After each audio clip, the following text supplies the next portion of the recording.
என்ன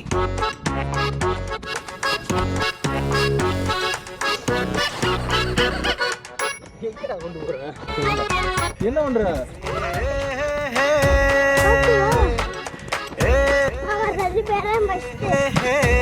ஸ்பைடர்மேன். இன்றைக்கி சண்டே அதுவுமா ரெஸ்ட் எடுக்கலான்னு பார்த்தேன். ஸ்கூல் லீவ் விட்டாங்க போல். 2 பேரும் வந்து அவ்வளோதான், இன்னும் 2 மாதத்துக்கு வச்சு செய்ய போகிறான் என்னைய. மறுநாள் அவங்களுக்கு தெரியாமல் எழுந்திரிச்சு சீக்கிரமாகவே கிளம்பி வந்துட்டேன் பாக்ஸிங் கிளாஸுக்கு. இன்றைக்கி வந்து ரெக்கவரி ரன் எதுக்கு அப்படின்னா, ஸ்ப்ரிண்ட் ஓடி இருந்தேன் 2 நாளைக்கு முன்னாடி. ஸோ மசில்லாம் டைட்டாக இருந்தது. ஸ்லோவாக ஓடி ரெக்கவர் பண்ணுறதுக்கு தான் ரெக்கவரி ரன்னு. ஒரு 6 கிலோமீட்டர், ஒரு ரொம்ப ஸ்லோ பேஸ் தான், 6 பேஸுக்கு மேலே தான் ஓடினேன். அதை முடிச்சுட்டு நேராக பாக்ஸிங் கிளாஸ் போயிட்டேன். பாக்ஸிங் கிளாஸில் வந்து இன்றைக்கி டிஷர்ட்லாம் வந்துச்சு.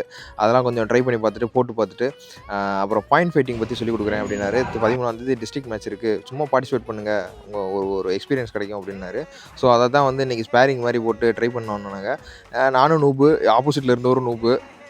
ரொம்ப காமெடியாக இருந்துச்சு, ரொம்ப ஃபன்னாக இருந்தது. இது ஒரு மாதிரி ரிலாக்ஸாக இருந்துச்சு.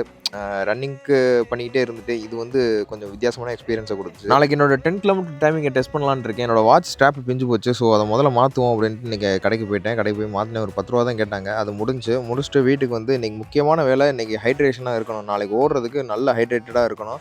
முக்கியமாக 5 லிட்டர் 6 லிட்டர் தண்ணியாச்சும் குடிக்கணும். எல்லாத்தையும் எடுத்து வச்சு எல்லாத்தையும் ஃபில் பண்ணிவிட்டு இன்றைக்கி ஃபுல்லாக உட்காந்து இதை காலையிலேருந்து சாயந்தரத்துக்குள்ளே இந்த 5 லிட்டர் நான் கம்ப்ளீட் பண்ணணும். அதுதான் பெரிய டாஸ்க்கு. நாளைக்கு இதெல்லாம் பண்ணிவிட்டு ப்ராப்பராக பண்ணிவிட்டு டைமிங் என்னன்றதை சொல்கிறேன் நான்.